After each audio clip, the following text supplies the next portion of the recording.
Jesus, it's the fucking Birdman! At the time of this video, I just watched the first of the public hearings into the January 6th attack on our country, pushed by Donald Trump and his Republican cohorts. Let's get something straight about this right now. I could say case closed at this point.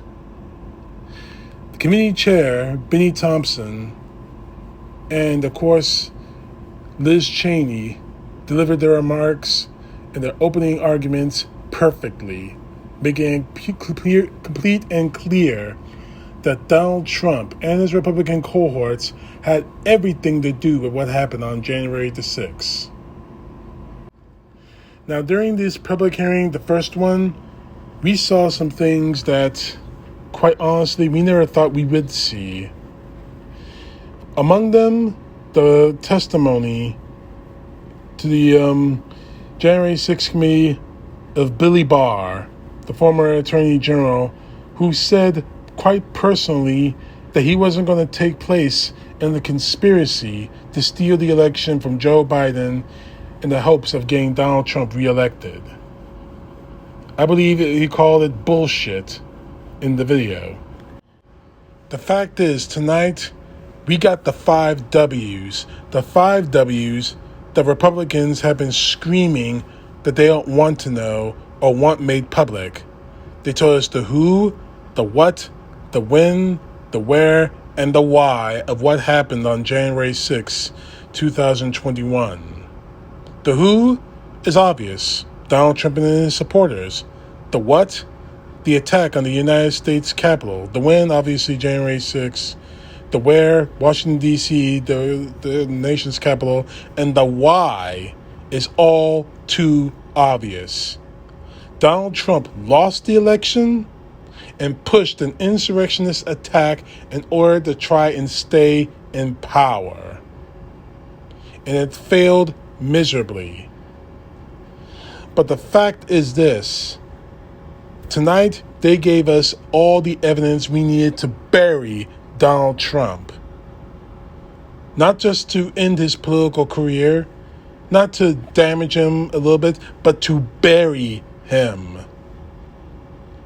Donald Trump pushed an insurrectionist attack on our country because he lost an election.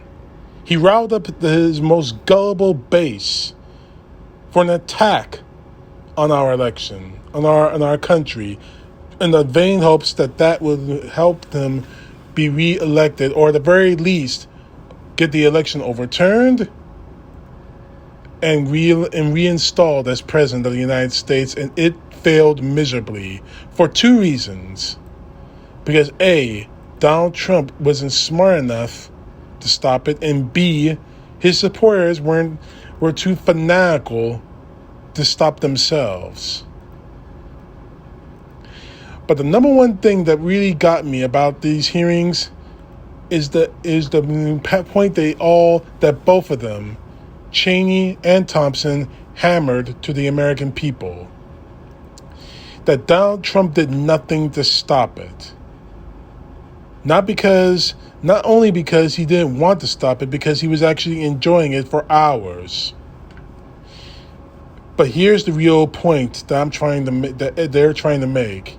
Even after his best friends, his family, his supporters in the Senate and the House told him, this needs to stop, you need to stop it, they didn't do it. He ignored it. He let it happen for hours. Even sending a tweet saying that Mike Pence could have stopped it, could have done the right thing, thus and so. Thing is, that exact same tweet was speaked out. And another thing about that, they actually showed us video, never before seen footage of the January 6th insurrection that we weren't privy to. They showed us that. And that very same tweet about Mike Pence not doing the right thing was plastered all over that video. One of his supporters got on a blowhorn and said those very same words, completely connecting the dots between the January 6th insurrectionists and Donald Trump himself.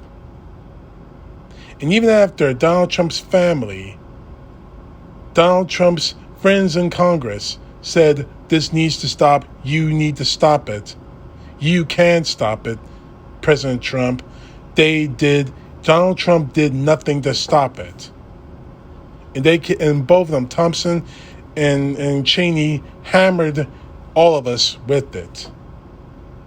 Now again, this is the first night of these public hearings. And tonight we heard from a documentarian that was there that day, what he observed. And more to the point, showing us another video connecting the Proud Boys and the 3 percenters and whatever hate groups that took place during the insurrection and connecting it directly to Donald Trump. Seamlessly, perfectly. And we also heard testimony from one of the police officers that day. The chain of events from her perspective. Not to mention the sad realization that the people who say back the blue insulted her service to this country. The fact is, after what happened tonight, I don't think the Republican Party is going to be able to survive the next few nights of these public hearings. Now, the next night of those public hearings, from what I understand, is June 13th. As I said earlier, I don't think they're going to survive the next few days of these hearings being public. And quite honestly, I don't think they want to survive. Because at this point, and I'm going to make this very clear to everyone out there, especially the Donald Trump supporters out there, who keep clinging on to this monstrous lie that somehow Donald Trump, the election was stolen from Donald Trump. If you still believe that after everything that has been said on during tonight's hearings, what's going to be said in the next few nights, if you still support the Republican Party and Donald Trump to this point, you are no longer Americans in my eyes. You're no longer patriots in my eyes. You're nothing more than the mob of a criminal, a terrorist. Let's get that straight right now. A straight up American terrorist. And I have no sympathy for you when your time comes for you to atone. CTP, know the truth. God bless. Peace to the left, justice to the right.